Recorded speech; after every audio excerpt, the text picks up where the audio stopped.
Well, hello everyone. Welcome back to the Perry Ekimai channel, where we are continuing our journey through the LDS Truth Claims series. This time around, we will be talking about the translation of the Book of Mormon.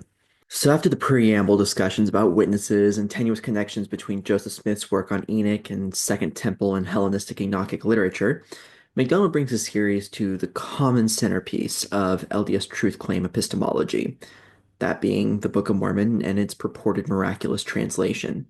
Instead of beginning this discussion with an evidence-based case for the origin of the Book of Mormon, McDonald spends about 25 minutes discussing critical and naturalistic theories of the text's origins. And while I can grant that this is an important issue to discuss, as one should be able to address the best counterarguments to one's own position, starting with the counterarguments is unusual, and it may suggest concerns regarding the weakness of the evidence for one's own case. Here's the thing.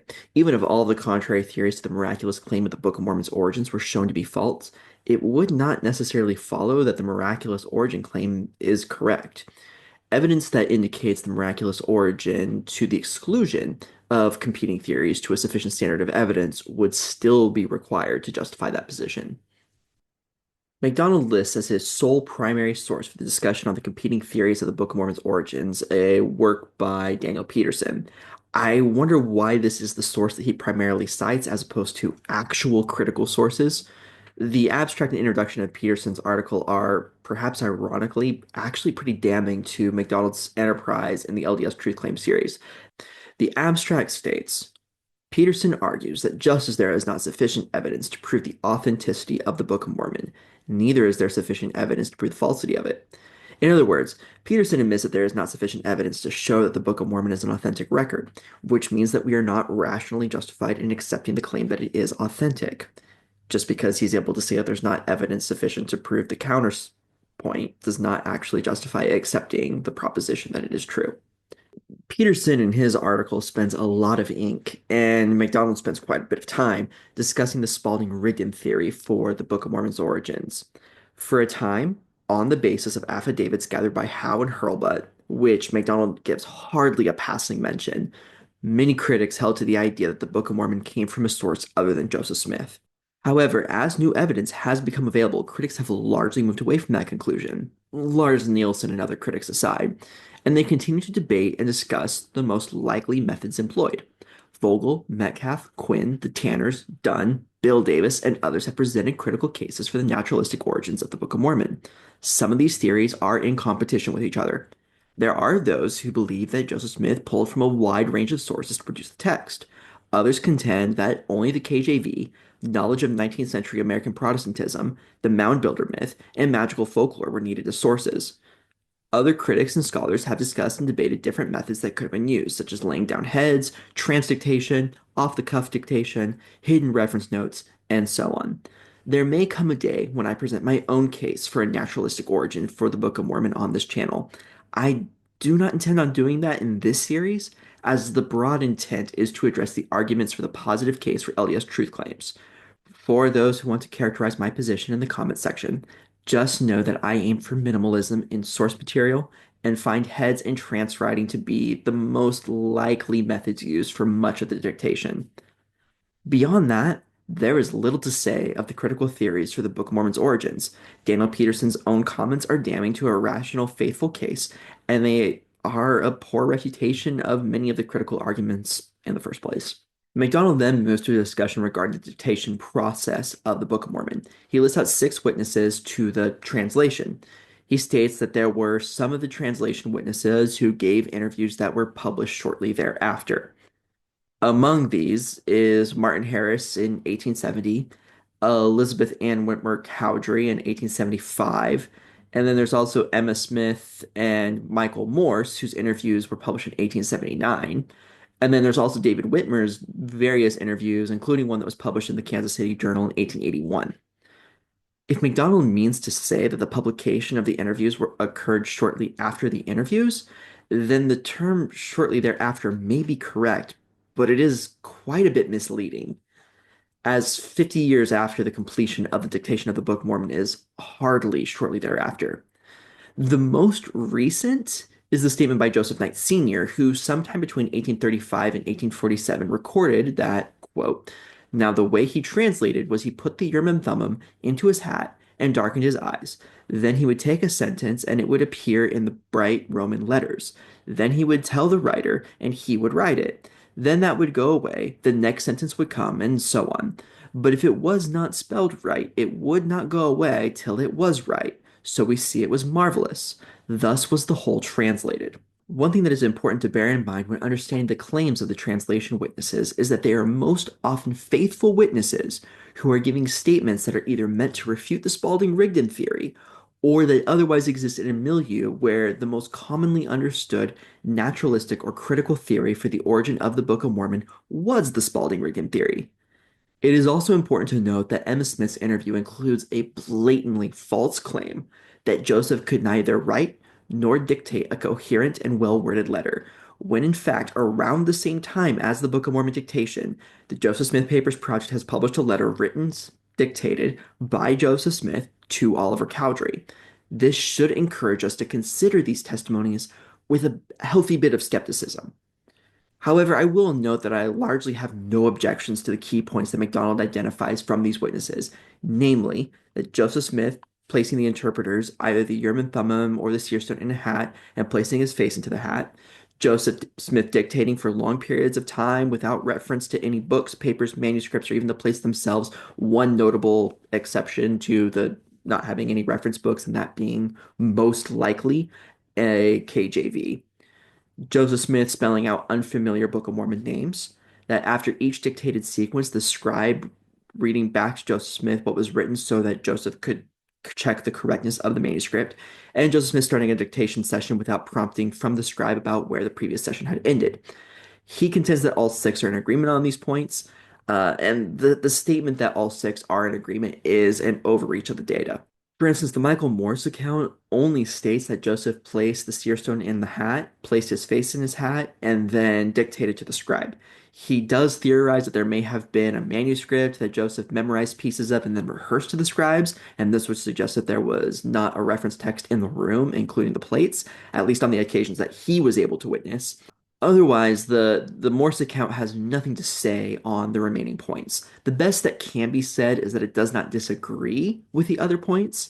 Emma Smith's account includes Joseph placing his face in his hat, the long periods of dictation, and picking up a session from where he left off without prompting, but it is silent on what happened with unfamiliar names and having the scribe read back to him after a dictated sequence. It is from the David Whitmer and Elizabeth Ann Whitmer Cowdery accounts that we get the accounts of long periods of dictation. What all of the witnesses do seem to be in agreement on is that Joseph would place a stone in his hat, would then place his face in the hat, and then dictate. There are variations in the details from there. When witnesses discuss the actual translation, they all appear to agree that the word to be translated would appear on the stone, with some suggesting that the word or words would only disappear when the scribe had accurately recorded them. In other words, though MacDonald argues that all six of the translation witnesses are in agreement on all of the points, the only one which has full agreement is the first. All others are only agreed upon by a few. It would be more accurate to say that none of the witnesses contradicts any of those points. MacDonald then discusses the original and printer's manuscripts of the Book of Mormon. While these manuscripts are fascinating for the historical study of the composition of the Book of Mormon, there is little to discuss here about them. MacDonald and I are largely in agreement on the historical points, and it is a real shame that the original manuscript was not better protected and preserved. MacDonald makes a few conclusions about the translation of the Book of Mormon. First, he argues that critics have no unified theory of Book of Mormon origins. Many theories are contradictory, he contends, and critics have no evidence to support their theories. And that last sentence made me laugh the first time that I read it. It is an incautious and silly line that undercuts the thrust of this conclusion. He is welcome to contend that critics have presented different theories that are sometimes contradictory, and they do not put forward a single narrative, but the idea that there is no evidence for the critical theories is absolutely laughable. There is evidence even for the Spalding-Rigdon theories. Poor quality evidence for the most part for that particular theory, but evidence nonetheless. He then states that the translation witnesses have not been successfully impeached. I was not aware that we were even trying to impeach these witnesses. I have raised a few points of concern here that we may have when considering their testimonies, and historians may have many other concerns. But impeaching the translation witnesses is not something critics are all that interested in accomplishing. Such bears no relevance to the actual critical case. MacDonald continues that evidence from the original and printer's manuscripts corroborate the witnesses in Joseph's story. The Book of Mormon was dictated to scribes with no other source material available to Joseph. I have to split from MacDonald here. First, while the manuscripts may be consistent with a scribe recording an oral dictation, how could they possibly attest to the absence of other source materials? Second, there is quite a bit of evidence that there was a KJV Bible utilized as a source, as long stretches of KJV language are quoted. Apologists have put a lot of stock in the statements intending to falsify the Spalding-Rigdon theories, that there was no reference manuscript in the room as a justification for the position that there was no Bible in the room. I don't think that conclusion is justified. That no one affirms the presence of a Bible is in no way conclusive, one way or the other, that a Bible was in the room. And this leaves us with a few options. One, Joseph had a KJV Bible in the room, which he used when he came to sections of the dictation that were identified as essentially long quotes of Bible passages. Alternatively, two, Joseph had long stretches of the KJV committed to memory that he recited when the dictation arrived at long quotes of Bible passages. Or three, the devices used to interpret the plates displayed long stretches of KJV language, as opposed to any alternate translation, when Book of Mormon writers quoted, through a painstaking process of engraving upon metal plates, long sections of Bible passages. I'm going to ultimately leave it up to the historians to determine which of these is the most likely, but for my money, I think both apologists and critics would benefit from just accepting that Joseph most likely had a KJV Bible in the room with him that he referred to during these long quotations while he was engaged in what was very quite obviously a religious exercise. So let's go ahead and review where we stand with the arguments. Argument 1 now reads as displayed upon the screen. Premises H and I are our new premises. There are new arguments here. For premise H, the direct evidence describes Joseph using a rock and a hat to dictate a translation. The original and printer's manuscripts do show signs of being a scribal recording of an oral dictation. If that is what Brett means with this premise, then I have no issue with it. I do not think that it leads to the conclusion, and that would make it a bit of a red herring. But I will change the color scheme a bit for that one to put yellow to indicate a cautious assessment of this premise. Premise I is just flat out a red herring, plain and simple. The Earth was not the center of the universe in the first millennium just because critics didn't have a consistent alternative theory, and it does not become reasonable that Joseph Smith had plates or divine authority just because critics disagree on how he produced the Book of Mormon. While some theories do contradict each other, other theories complement each other or are in tension with each other in ways that can make the landscape of studying the Book of Mormon's origins much more interesting and dynamic. Translation of the gaps is not a justifiable position for establishing the validity of LDS truth claims. Argument 1 still has the same structural problems as before, and it remains invalid and unsound. Moving on to argument number 2, which has been updated as shown on the screen. Premise O is the new premise here, but it does have a few corollaries, and it is a bit long. We did not spend any time discussing the translation schedule. And what it amounts to is a rate of about 5,000 words per working day, depending on the count of working days on offer. This is an aggressive schedule. It is also fully achievable. The script for this video approaches about 4,000 words, and it was written successively on the same day as the script for the next video, and those two together took about 7 to 8 hours to draft, totaling out to about 8,400 words altogether. You could argue that because many of the words in this script are quotations taken from other sources, that the actual mental, physical, and time cost of writing the script is not quite as bad as producing 4,000 words of unique prose would be. And while you may have a point, I will remind you of the many instances of extensive quotations of KJV material in the Book of Mormon that constitutes a not insignificant percentage of the total volume of the work. While Brett is absolutely correct about the Mosiah priority in the dictation order of the text, I do not think that this helps his conclusion. The Mosaic priority is actually a boon to critical examinations of the Book of Mormon.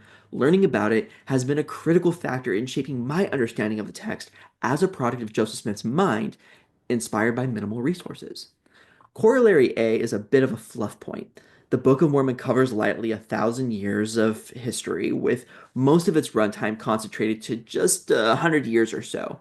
The vast majority of named characters appear for a single scene and vanish, never to be seen or heard from again. The named locations are even worse off, with only a couple dozen locations repeatedly mentioned, and even those only serving a role in a story arc, such as the war chapters, before vanishing. Jesus listing off the places he destroyed in 3rd Nephi gets a lot of play for the named locations as well.